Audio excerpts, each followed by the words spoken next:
세상도 발전해서 이젠 조금 시대가 조금 바뀐 게 옛날에는 정말 며느리들이 굉장히 힘들어했잖아요. 근데 요새는 시어머니도 굉장히 힘들어하고 계세요. 그래서 오늘 저희 까칠남녀에 한 시어머니께서 며느리와의 갈등 때문에 좀 힘들다 하시면서 영상으로 편지를 보내오셨습니다. 잠깐만. 안 돼! 큰소리 땅땅 치던 전원주가 기가 죽기 시작했어요. 우리 둘째 며느리가 여우 중에 여우예요. 며느리가 물론 부엌에 들어가 있으면 우리 아들이 안절부절을 못해요. 그냥 눈치 보라고 왔다 갔다 왔다 갔다 왔다 그러고 그럼 날 가지고 딱딱을 해요. 다음에 올 때냐 곰국 좀 맛있게 끓여와라. 내가 눈치 보면서 이랬더니 며느리는 대답 안 하고 가만히 있으니까 우리 아들이 어머니 곰국 이렇게 쉽게 끓이는 줄 알아요? 그 사자 심으면 되잖아요. 아이고.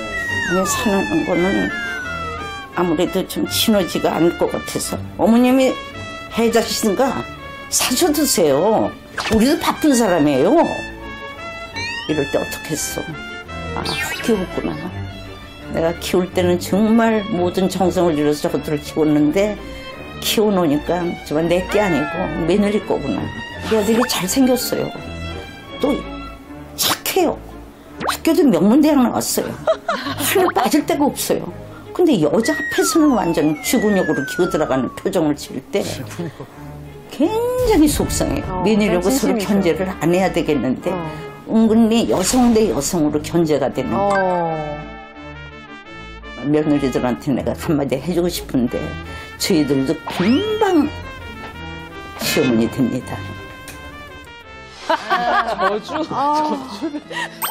저주인가요? 전현주 선생님께서 저주인가요? 지난번 동고편 나오셨다 충격 먹고 돌아가셨는데 근데 저 아들분도 정말 좀 그런 게 어머니한테 자기가 곰국을 끓여줄 수도 있는 거잖아요, 사실. 그런데 저기도 자기가 끓이면 되는 건데. 싫어하시죠? 아니, 아들이 곰국 끓이면 아들이 곰국 끓이는 거 보면은 내가 곰국을 안 먹을지언정 우리 아들이 끓여주는 곰국을 내가 어떻게 먹겠어요? 얘 어머니 하고 와서 자기가 끓여서 우리 와이프가 해도 되는 거잖아요. 어떡하다 걸리면 이제 고부간의 갈등이 시작이 되는 겁니다. 예. 아, 그럼 걸린 다음에 생각할까요? 너무 저희 할머니를 보는 것 같아서 네, 저는 압니다. 저 곰국이 중요한 게 아니에요. 곰국이 맛있고 맛없고 진하고 그게 중요한 게 아니라 며느리가 그것을 끓이는 게 사실은 중요한 거죠. 그치. 며느리에게 업무 하나가 주어지는 간의 업무 하나가 주어지고 자기가 그걸 통제할 수 있다는 게 중요한 건데 그걸 며느리가 안 하면은 곰국이 나타난다 그래서 그 곰국이 아무리 세상에 제일 오래 끓인 곰국이라 해도 전혀 그것은 딱히 곰국이 드시고 싶어서 그랬던 건 아닌 것 같아요. 그렇죠. 그냥 이 여자들이 하는 3대 착각이 있다고 그래요. 며느리를 딸이라고 생각하는 착각, 그리고 사위를 아들이라고 생각하는 착각, 그리고 며느리의 남편이 내 아들이라고 생각하는 착각이라고 해요. 예, 근데 진짜 이게 너무 와닿는 게 지금 전 선생님 같은 경우에는 말씀은 저렇게 하지만 굉장히 잘 지내시더라고요. 저 정도면 굉장히 귀여운 축에 속하고 사실 영화긴 하지만 고부 갈등의 그 끝판왕을 보여준 영화 있잖아요. 기억나시는지 모르겠지만 최지우 씨가 주연했고 얼마 전에 돌아가신 윤여정 선생님께서 주연을 하셨던 올감이라는 영화예요. 무서워요. 누구 좀 소개시켜 드리려고요. 소개? 누구? 놀라지 마세요. 바로 어머니 며느리 될 사람이에요.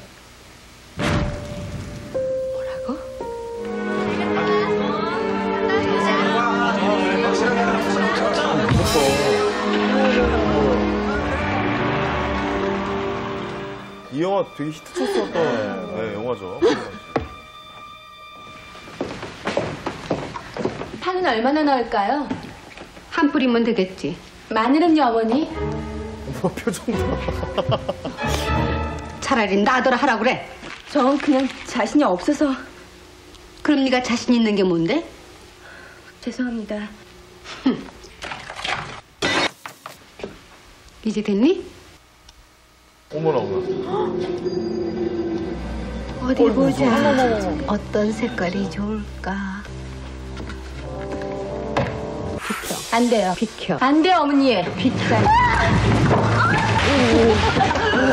명심해. 영화입니다, 영화. 그땐 정말 죽여버릴 거야. 저 그동안 많이 당했어요. 어머니가 어쩌시든 이제 신경 쓰지 않겠어요. 그럼 넌 죽어야 해.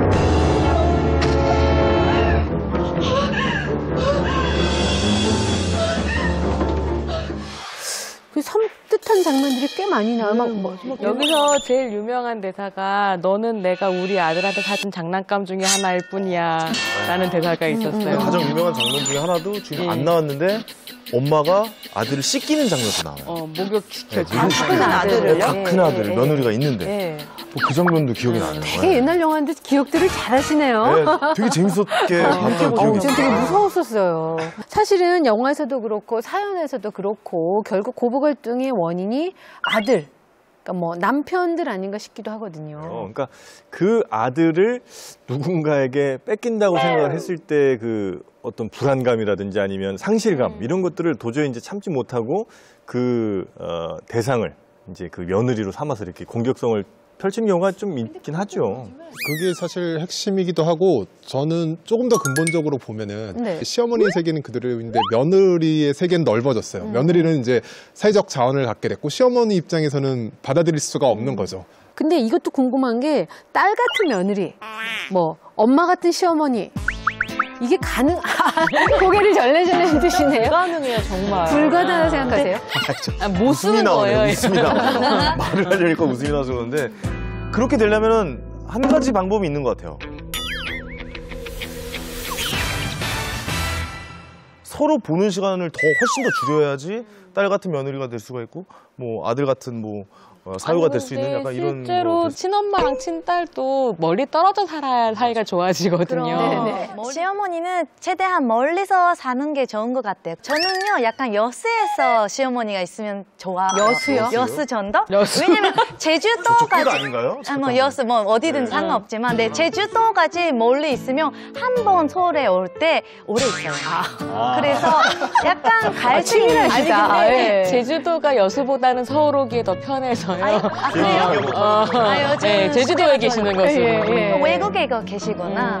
왜 안 된다고 생각하냐면 거의 어머님도 말씀하세요. 아유 나는 며느리한테 절대 그렇게 하지 않을 거야 라고 말씀하시는데 이게 디테일하게 들어가서 하나하나씩 서운해지기 시작하면은 이제 그 상태로 정말 걷잡을 수도 없이 이게 불어나게 되는 상황이 되는 거죠. 그런 데잖아요. 나는 안 그럴 거라고 생각을 했는데 사위가 부엌에서 딸 도와서 설거지하는 거 굉장히 흐뭇하게 바라보면서 내 아들이 주방에 들어가는 것도 못 볼 테잖아요. 이게 그 엄마들의 마음이 그렇다고 하는데 고부 갈등이 사실 있는 집도 있고 없는 집도 있지만 어쨌거나 제일 그 고부 갈등이 피크를 이루는 게 명절이거든요. 얼마 전에 뭐 제가 추석도 지났지만 명절 이후에 이혼율이 거의 2~3배까지 급증을 한다는 사실을 아시죠? 예, 그러니까 작년에 이제 접수된 이혼 건수가 하루 평균 한 290건 정도가 되는데 추석 연휴 다음 날 연휴가 끝나고 난 다음 날 1000건 넘게 접수됐다는 장난 아니죠. 거예요. 그러니까 예. 3.6배 정도가 네. 그날 몰린 거고요. 그다음에 한 추석 연휴 끝나고 한 열흘 동안도 계속해서 한 750건 평균. 그러니까 평소에 2배 이상 이렇게 이혼 건수가 몰렸다는 건데 그만큼 명절에 받은 스트레스가 원인이 돼서 이혼까지 이어진 경우가 굉장히 많다는 그래서 거죠. 명절마다 그 동네 어귀에 결국 한참 웃었는데 현수막이 걸려 있었다고 해요. 이게 뭐 유행처럼 많은 동네에서 이거 한번 보여주세요. 네, 어떤 그래요? 현수막인지. 제가 준비를 해봤는데요. 아마 저 우리 동네에 있었던 건데 하는 분들 많으실 것 같아요. 이런 게 뭐냐면 마을회관에 걸리거든요, 보통.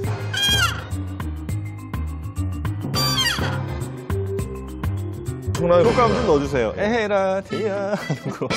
애미야 어서 와라. 올해 설거지는 시아버지가 다 해주마. 네, 뭐 이런 플래카드 걸렸죠. 모모리 이장단이라고. 아, 되게 센스 있다. 아 센스 있어요. 센스 있어요. 리미트랩 아니에요? 예. 이 세상의 부모 마음 다 같은 마음 실제로 저렇게 걸려있던 거죠. 귀여우시다. 이게 유행처럼 이렇게 해놨다라고요. 유행이네.